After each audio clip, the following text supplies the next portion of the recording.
Ahead of Game Week 12, I've asked my FPL experts for their top picks for this game week, and this is what they've come back with. So let's go through and see if there are any decent transfer recommendations in here. Now, before we dive into today's video, if you do enjoy any of the content that you see on the channel, please be sure to like, comment, and subscribe, as we are trying to hit 15,000 subscribers by the end of the season, and it is only possible with your guys' amazing support. First off, let's start off with one player that was very, very highly recommended by my FPL experts. Of course, it is going to be Alexander Isak. The past few weeks, this guy has been cooking. As we can see here from the stats from the past 5 game weeks, 4 goal involvements in 4 games, plenty of shots, plenty of them coming in the box, decent underlying data as well to go with that, and plenty big chances as well, even a little bit of creativity as well with some big chances created and some key passes. The next 5 fixtures coming up for Newcastle as well, they're pretty decent, to be honest. West Ham at home is an absolutely stellar fixture. Crystal Palace have really struggled at the start of this season as well. Liverpool at home is going to be a difficult, and I do expect with their strong defensive record and the fact that they are the best team in the league for XG conceded,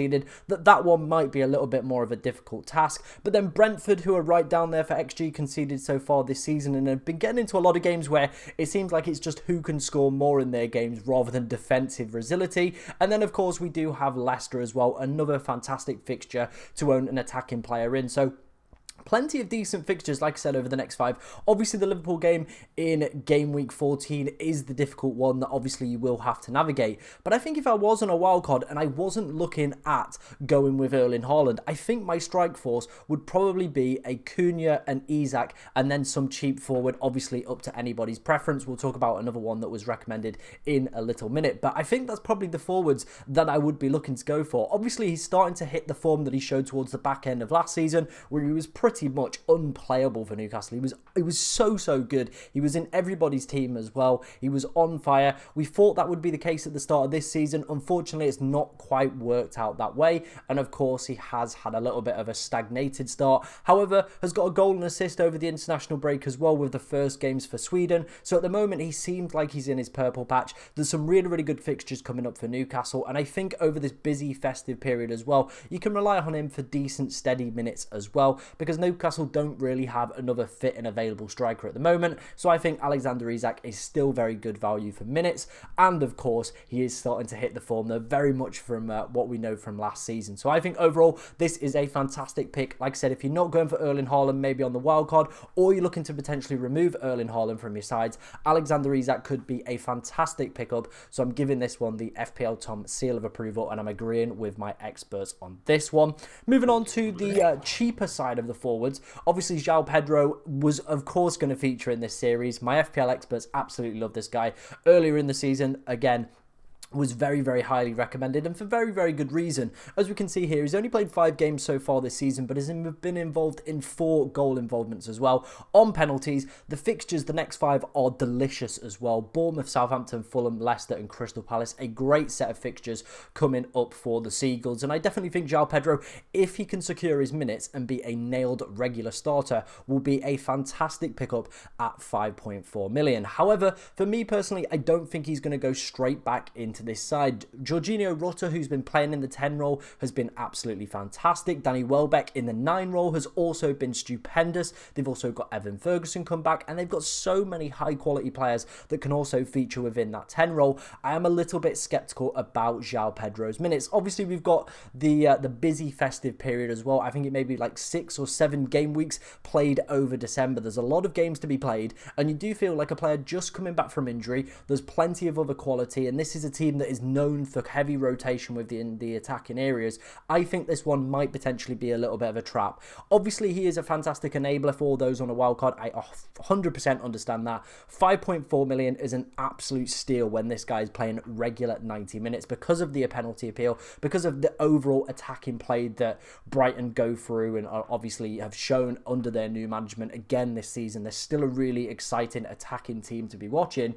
However, for me personally, I just think I would be avoiding João Pedro for now. I don't know necessarily if he's going to start the Bournemouth game, and that's not ideal when you probably need this guy to play across these next 5 fixtures. Like I said, heavy fixture congestion coming up as well over a busy period with decent, backup or rotation options as well outside of that one. So I'm a little bit skeptical on the João Pedro hype, and I need to see him play a few more games before I obviously jump on that bandwagon. Obviously, if you've got a little bit of risk or appetite, or maybe, like I said, if you are on the wild card and you've got that ability to just bench him if he isn't seeing regular minutes, then it could be worth a little bit of a gamble if he manages to secure himself back within that starting lineup, because he is such a fantastic player. But for me personally, I don't think I'm going to gamble on this one. Like I said, the heavy fixture congestion and decent rotation options probably means he's not going to go straight back into this side, or if he is, probably only going to see probably 50 to 60 minutes with Ruta coming off the bench for me personally. Of course, let's talk about cheap defenders. Again,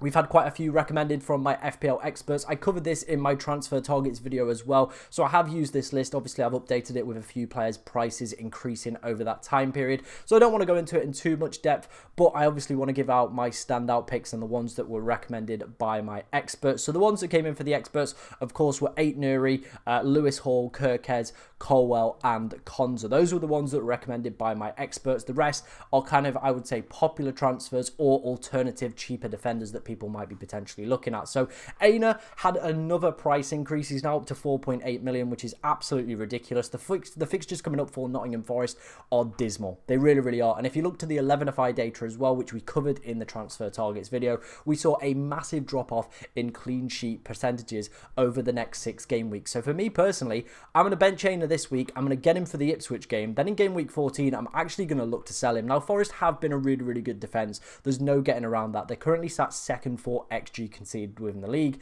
However, for me personally, I don't think I'm going to go there anymore, especially if I was on a wildcard this week. I would be avoiding Forest players as a whole because the fixtures are appalling over a busy festive period as well. I know they've been really, really decent in terms of XG conceded. However, for me personally, I just don't think it's worth going for. I think there's better teams with better upcoming fixtures that can replicate similar scores to what we've seen so far from Nottingham Forest. So if you're looking at Aina, I probably would say avoid. He's already gone up again, and obviously if you've got him, probably keep him for the Ipswich game, and then I would say after that, start to look at other teams as well with decent fixtures around that price point, because Forest's fixtures, like I said, really, really do fall off a cliff. And at 4.8 million, you might as well cash in. If, like me, you bought him at 4.4 million, we're going to get some decent value out of him as well. Robinson makes a really interesting prospect, and one that I am looking at my potential Aina replacement for. They do have some difficult fixtures in 15, 16 and 18, as well as the Tottenham game in game week 13. So he is going to be a little bit more of a rotation option. But the reason I like him is the fact that Fulham defensively this season have been really, really astute. As we can see here, 4-4 XG conceded as a whole as a team. Robinson does have some attacking threat as well, with 3 goal involvements so far this season. So again, he might be an okay replacement. Obviously, you're going to have players that rotate around him in those difficult fixtures, like I said, 13, 15, 16 and 18. But maybe if you're on a wild card this week, you're looking at some of the other ones. Maybe they have decent fixtures in those ones and you can bench Robinson. Then I don't mind it because Fulham have been really, really good defensively so far this season. Mazraoui is a player that, I've seen a few people recommend, or maybe say, United are back. The fixtures actually really, really fall off after 14. So again, probably going to be an avoid. And with a new manager, we don't know who's going to be playing in certain positions and systems. So I think that one's a fairly easy avoid for me personally. Aït-Nouri, like I said, was very, very highly recommended yet again by the FPL experts. I feel like he's going to end up in everybody's team. Wolves go on this absolutely fantastic run all the way up until game week 18. As we can see as well here, he does have the highest goal involvements and the second highest expected goal involvements per 90. When you watch this guy play, it is phenomenal because he features absolutely everywhere. So for me, I think the experts have got this one correct, and Aït-Nouri definitely a player I would be looking at. Veltman was one that I wanted to include just because of how decent the Brighton fixtures are coming up over the next few weeks. But for me personally, again, very similar to João Pedro, there's lots of players that are coming back from injury. There's lots of players as well that, they can just rotate in and out. It's a busy festive period. I'm not going to go there personally. I think if Lewis Dunk is fit and available for game week 12, he might interest me. And I think with the injury to the Turkish left back, I can't quite remember the guy's name, it does make Estupinian a really interesting option at 5 million as well. Again, though, I do feel you got to have a little bit of risk appetite and be kind of in for potentially some benefit benchings across this busy festive period. But if you can stomach that and you do have a decent, bench that potentially could cover off that, then maybe it could be worth going for. Leif Davis, a very, very popular pick within the community, mainly down to the fact that as you can see here, he is the best cheap defender for expected goal involvement. However, down to the fact that, the team XG conceded is so abysmal, 20th for those. Yeah, Ipswich just don't keep clean sheets, do they? I know the fixtures are pretty decent coming up, but still for me personally, I think your bread and butter is, of course, going to be your clean sheets or, picking up clean sheets with those attacking returns is where we're going to get the mega hauls as well. If you look at his point scoring, it goes like 0, 0, 6, 7, 2, 1, 1, 10. Like, it's very, very inconsistent, and I wouldn't feel comfortable playing this guy most weeks. And trying to predict when those attacking returns are going to happen, again, is extremely difficult. It could happen in a game like Manchester United, where you're probably going to be benching him, and then against Nottingham Forest and Crystal Palace, he does absolutely nothing and doesn't even keep a clean sheet. So it's a little bit more harder to predict where those attacking returns are going to come from. The reason I prefer 8 Nuri over Davies is because I do feel like I feel a lot more comfortable with the Wolves defence. I think when Jose Sarr drops out of that side, there'll be a lot more better defensive resiliency. I think, they are 17th for XG conceded. They've had a really difficult start to the season in terms of fixtures, so maybe we might see them start to shift themselves up that ladder a little bit with some easier fixtures on paper, but we'll have to wait and see on that one.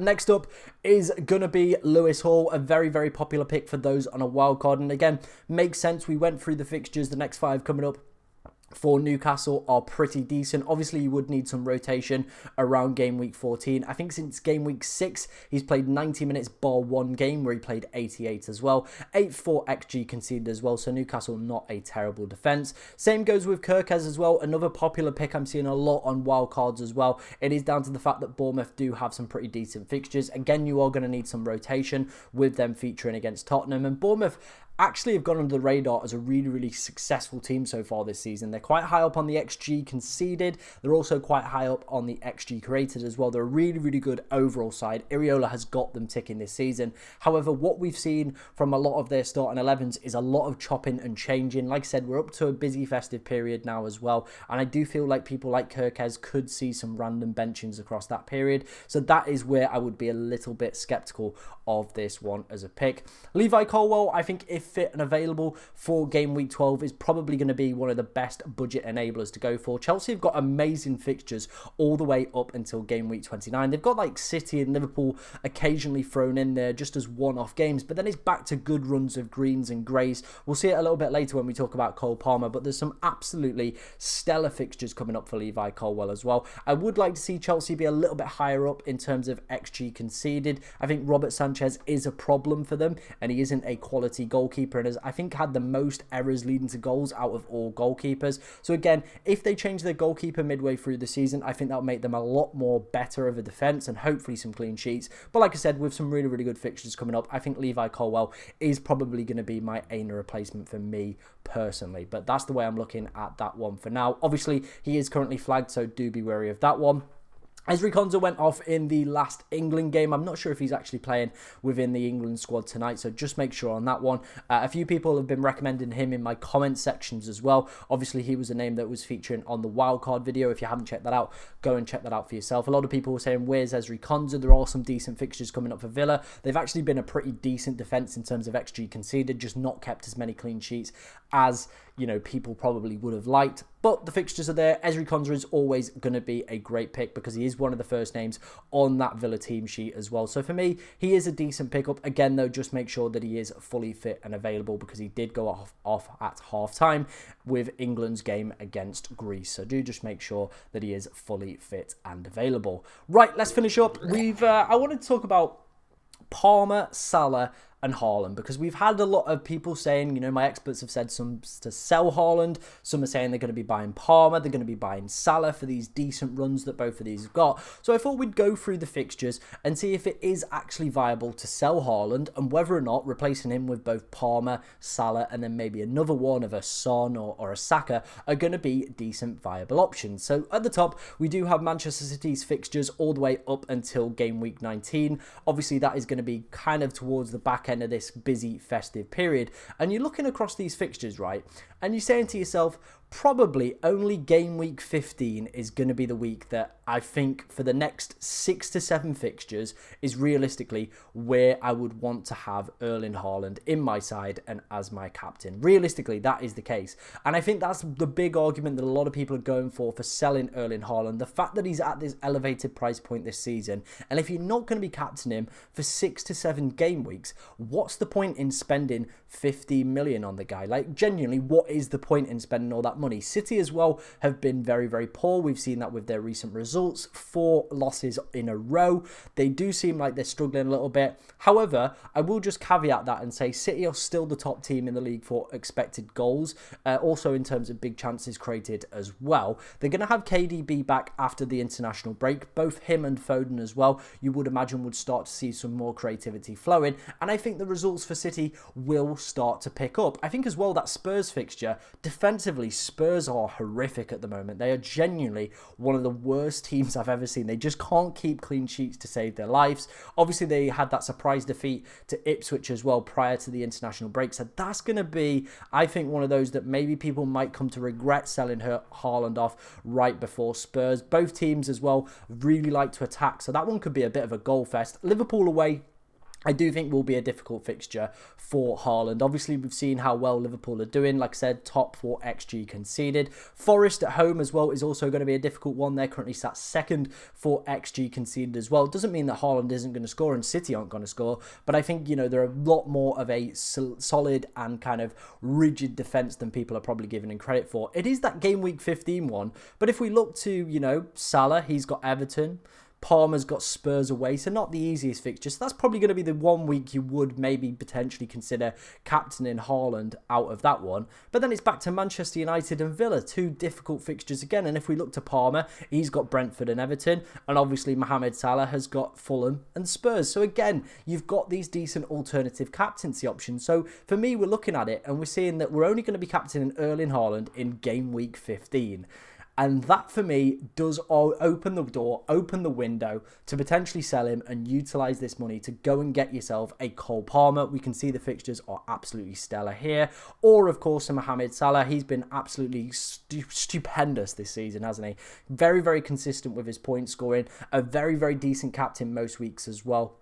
I think he's got one of the highest percentage base points in terms of bonus as well. So it means that he's already starting off at a little bit of an advantage. So if he just gets 1 goal, he automatically goes to free bonus as well. We've seen it so many times this season as well. It does seem like the BPS is a little bit broken this season towards midfielders and of course strikers when they do just get that 1 goal, that it massively elevates them up in terms of the BPS ratings as well. So yeah, it's a really interesting one, isn't it? And what to do, because obviously at the start of the season, I didn't have Erling Haaland. I sold him. I didn't start the season with him because I knew at some point this year, he would go on a little bit of a blip.